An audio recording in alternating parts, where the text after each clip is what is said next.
Our guest today has over 280,000 followers. And get this, 18 million likes on TikTok. From what, you ask? Well, her content online revolve around her voice impersonations of multimedia star Tony Gonzaga. So let's get to know TikTok creator Tony Ya in the Hangout.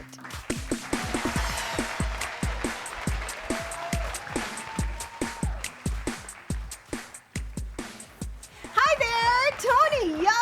Welcome to Hangout here on a beautiful day. Hello, Philippines, and hello, world. Oh, hello, Sir Pao and Miss Anne. Thanks for having me here on your program. Of course, and I love it na pareho tayo ng hair. I really love it. Pareho kaming I love hair your dito, hairdo, Pao. ma. Oh, Wala, yes. sorry, I Thank love you. your hairdo too. I can't match you guys, sorry. Pasensya na po. Oo. Okay lang yan. Parang hindi rin naman bagay kung nakabangs ka. Oh, we don't know that. Bukan kaya natin. Baka it's a new look that works. Oo. Okay, so Tony Ya, this whole Tony bit started nung nasa school ka pa. Anong buong story niyan? Kwentuhan mo kami. Alright, so that was 2022 nung ginawa ko yung video na yun. So, nire-upload ko lang siya nung year 2023. Okay, yung backstory nun was, nasa school kasi ako nun. And then, we're just waiting for our professor or our class.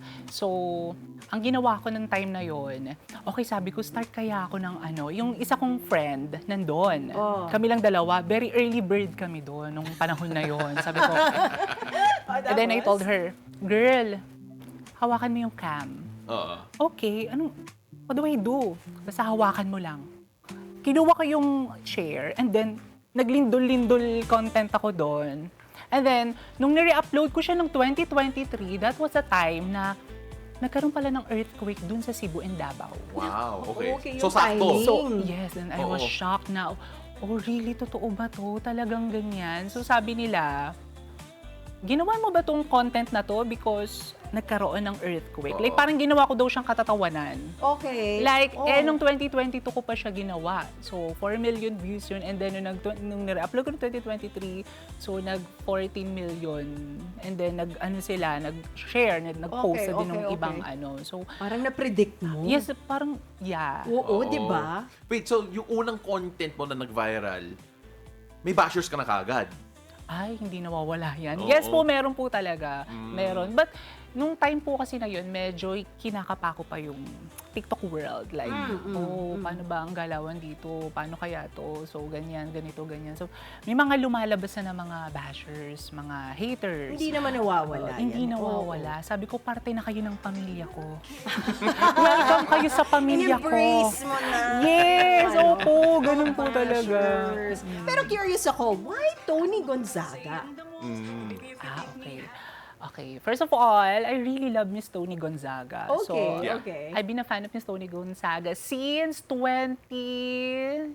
Sagutin mo nga yung question na 2010. yan in your character. Well, kasi naging idol ko si Tony Gonzaga since 2010. Naalala ko nun, wala pa kami ni Paul. Charot. Sorry, Ate Tony, baka if you're watching, ha? Tag natin, Yeah, tignan so natin. that was Oo. 2010. And then, sobrang fan po ako ng mga songs ni Miss Tony Gonzaga. Okay. Eh, nung time po kasi na yun, wala pa, ako nun eh. So, hindi ko talaga, wala akong sa pag-voice impersonation or even, making fun of it. Like, contents. Kasi nung time na yun, wala pa namang TikTok. So, and then,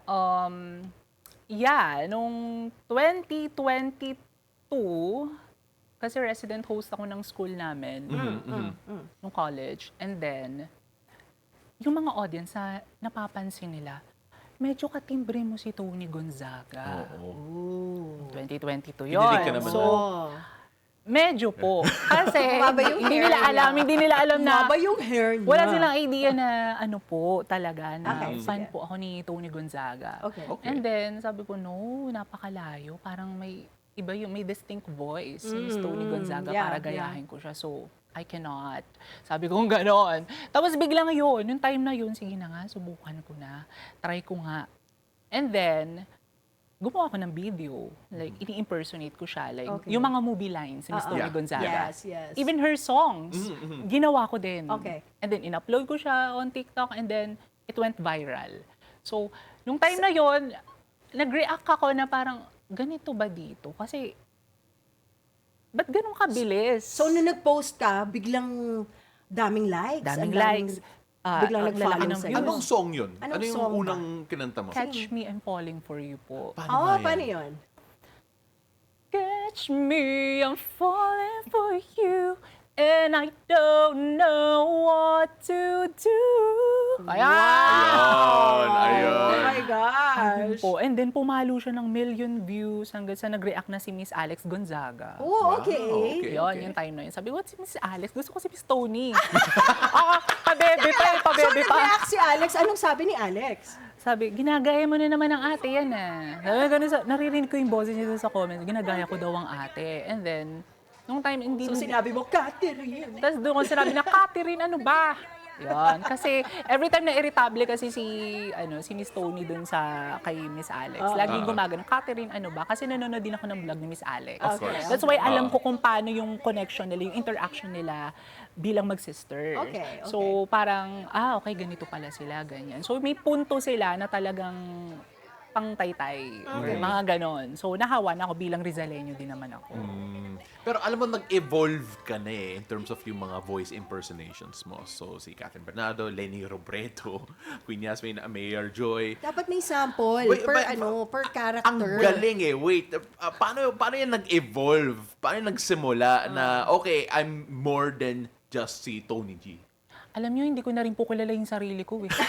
Kasi, In the process, May you mga lost your identity. yes, opo, may mga nagko-comment kasi na, girl, kilala mo pa sarili mo?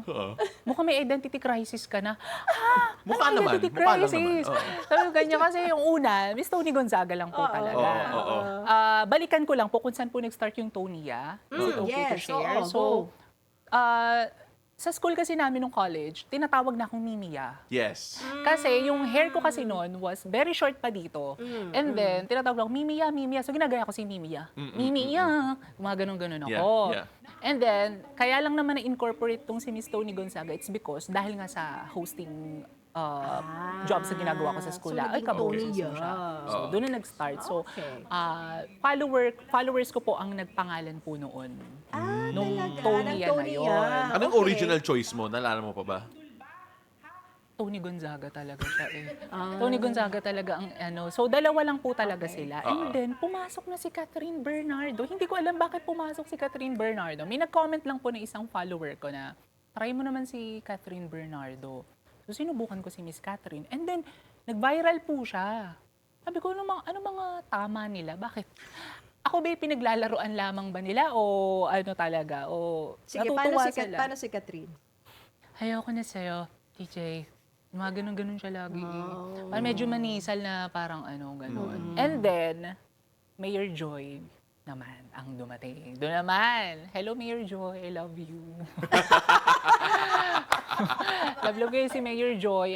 Mayor Joy, hanggat sa, nag-start na So ako medyo medyo alalay pa ako sa paggawa, like pag-voice impersonate. Kasi syempre, yung credibility ng mga personalidad. So much respect. Kaya hindi ako basta-basta bira lang ng bira ng mga content, ng mga sasabihin ko online. Kumbaga parang inaaral mo talaga yung character. Exactly po. I saw your post nung Lenny Robredo actually. Ay, okay. Oo. Pumasok naman si Miss Lenny. Pakita mo kay Paolo. Okay. Pakita mo kay Paolo. Ito, parati kong sinasabi, mananalo tayo. Alam ko na, naniniwala ako na maipapanalo natin to. Salamat.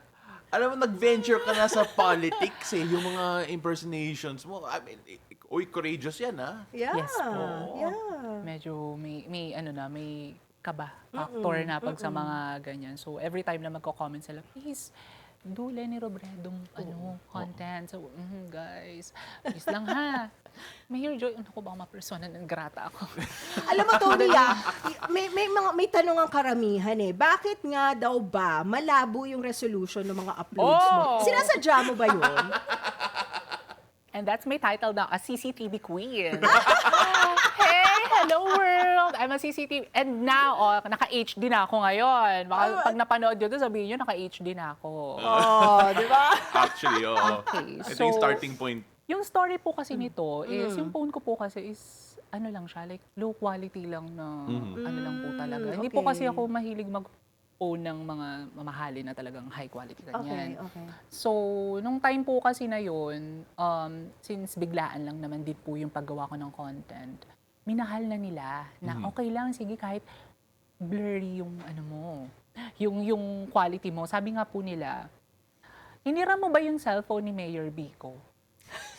Kasi po, meron pong video si Mayor Vico na gano'n, na low quality. Low quality, okay. So sabi ko, so hindi naman siguro papasok si Mayor Vico para i-impersonate ko, no? Siguro sa ano lang. Oo, sa quality lang ng phone. So yun po yung time na talagang, okay, minahal naman po nila. Sabi nga nila, huwag mong babaguhin yung quality ng phone mo. So, nagustuhan na nila na as CCTV Queen. Sige, CCTV Queen naman, ang dami ko ng title. Nung una, ano daw multi-purpose queen. Then, hindi ko na alam kung sino-sino yung mga title na binibigay po nila sa akin. So, Ang dami ng dami na po. titles. Hindi ko na- Yeah. Galing nga eh. But okay, beauty queen question muna. Ay, wow. Okay, so how has social media changed your life? Ay. Umiyak. Ba't ako umiyak? Yung hindi ka na lang makasagot pero iiyak mo na lang. Oo. Gusto ko sagutin mo as Tony in character. Well, nung time po kasi nag-start ako on social media, medyo malaki yung naging adjustment ko when it comes to, especially sa TikTok world. Right. Since hindi ko alam kung papaano ako, syempre, malaki ang difference when it comes to influencer and being a content creator. Right. May mga content creator na hindi naman talaga influencer. So, ako naman, nung time na yon medyo naging mahirap din po sa akin since hindi ko alam kung paano ko tatanggapin ng mga netizens. Or magugustuhan kaya nila ako, matutuwa kaya sila sa mga ginagawa ko.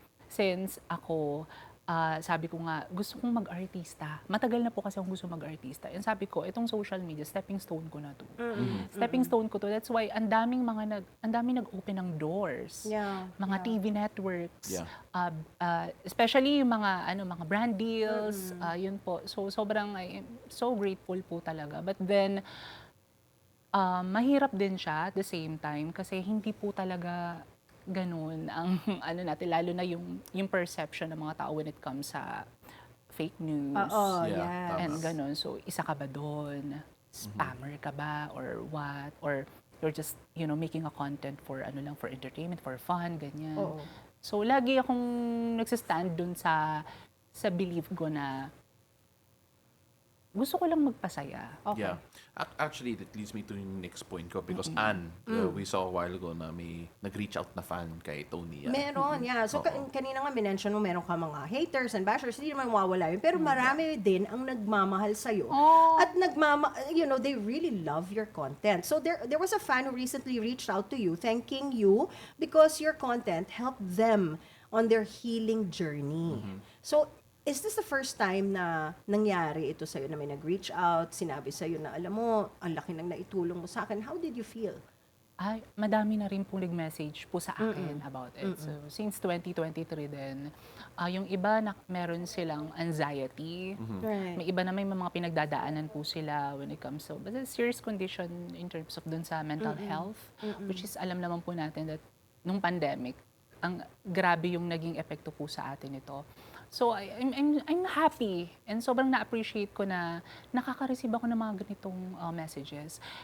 Sabi ko nga, nung nag-reply ako dito sa message na yan, sabi ko, naiiyak ako, natitiriahin ako. Kasi sabi ko, ito yung gusto ko. Yeah. Ito yung gusto kong matanggap na just a simple appreciation. Hindi na kailangan na para napakagaling mo, napakahusay mo. But yeah, that's another point. Oo. Pero mas happy ako na na-appreciate ako at minamahal ako ng mga tao sa kung ano ako at kung paano ko sila napapasaya. So And kung that's- meron kang haters, negative comments, meron ka rin positive messages, meron bang nakakatawang compliment or message na sinend sa'yo na hindi mo makalimutan? Okay. Siguro yung mga nangungulit lang na, please, Tonya, gayahin mo si ganito, gayahin mo si ganyan. Tonya, baka carry mo bang Kung sino-sino na binabato sa'yo, Iba-iba nagayahin tapos mo. sabi, girl, kaya mo ba magpaiksi pa ng hair? nagde-decide kayo sa ano ko, sa hair ko. Ganon. So, yun lang naman po ang mga But mostly yun, yung mga nagre-request, Okay, okay. please do this, do that. So, yun. May next challenge ka na ba na voice ang gusto mong gayahin? Ay, naku. Alam niyo po kasi pag nag-voice impersonate po ako, nag-impersonation, hindi po ako yung parang, hindi ko siya pinapractice po. Okay. Talaga? Like, It say just for comes, example, oo. let's say for Okay. example, okay, ina-idolize ko to, si ganito, ganyan. So, paano ko kaya gagayahin yung boses niya? Papracticing ko ng 1 week, 2 weeks, hindi po ganun. Parang there's no, like, special ingredient for you to impersonate a well-known personality or celebrities kasi sobrang hirap din po talaga. So pag may mga times lang na let's say for example nakikinig ako ng mga songs or movies, may times kapag napapadalas ako, nagagaya ko siya na hindi ko alam basta ko nilang nilalabas na agad kay Tony Gonzaga. So na-try na nagagaya ko na siya. But yeah, wala pong ano. Curious ako, nag-reach out na ba ever sa'yo si Tony? Yung management. Management. Oh, sayang. Sana mag-message sa'yo si Tony, no? For me to invite. Oo. Sa, ano niya. Since you channel Tony so well, I mean, kung dumating si Tony dito sa studio, tapos sinabi niya sa'yo, hey, Tony, anong isasagot mo in character? Nandito ba siya? Hello, kunwari, kailangan as Tony. Baka po tinatago nyo lang dito. Hello, Miss Tony, huwag ka na magtago. Kailangan yung answer mo as Tony, As Tony, okay. Oh, it's you pala. Nandito ka pala, Tony. Hello, Ate Tones. I don't know why, but when... Nasaan si Sebi? Habang si Sebi, si Polly. Paul, ano ba? Ang galing. Galing, oh my goodness. Oh my gosh. But yeah, balikan ko lang po. Sige, go. Nag-meet na po kami ni Miss Tony Gonzaga doon po during ng premiere night po nung kanyang movie. Okay. So, nung nakita niya ako doon sa cinema, she was like, oh, it's you! Gumanon siya sa akin. And then, speechless lang ako na, hello, ate. Hindi na ako makasagot. And then, hinag niya ako. Oh. Bineso niya ako. Even si Sir Paul, si Kuya Paul, si na Mommy Penty, Daddy Bono, Naiyak sila ka po, ba? Ate Kat, naiyak po ako after nun. Siyempre. Kasi sabi ko, kilala niyo pala Meeting ako. your idol. Akala ko, bad trip kayo sa mga ginagawa ko. Happy pala sila na ginagawa ko. Grabe. They say nga, never meet your heroes, pero that's not true for you. Yeah. Yes po. It was a I agree. great experience for you, di ba? Yes, super. As in talagang very happy ako na na-meet ko din po sila personally na at least nagkaroon ako ng chance na makausap sila when it comes sa mga ginagawa ko on TikTok. And because kahit gaya mo si Tony Gonzaga, anong Tony Gonzaga inspired advice mo sa mga fans mo? O kailangan as Tony Gonzaga. Spread the love and support lang tayo, ha? Ako lagi kong sinasabi sa inyo na huwag tayong mag-spread ng fake news. Number 1 yan, ha? At saka isa pa, ha? Lagi niyong tatandaan, the world has so much hates already. Huwag na kayong dumagdag. Ano ba? Ladies and gentlemen, Tonya, maraming salamat. You Yeah! made our day beautiful. Ibang Even klase. more Galing.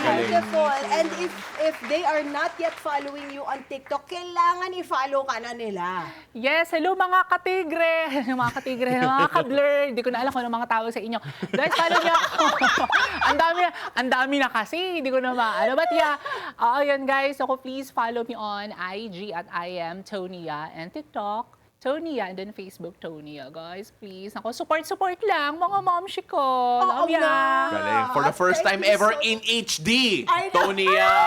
HD na Tina ako. Lores! Mag-comment kayo, ha? Thank you, Tonya, for joining us here on Beautiful Thank you. Thank you po. Day. Thank you so much. Ang galing. Ang saya.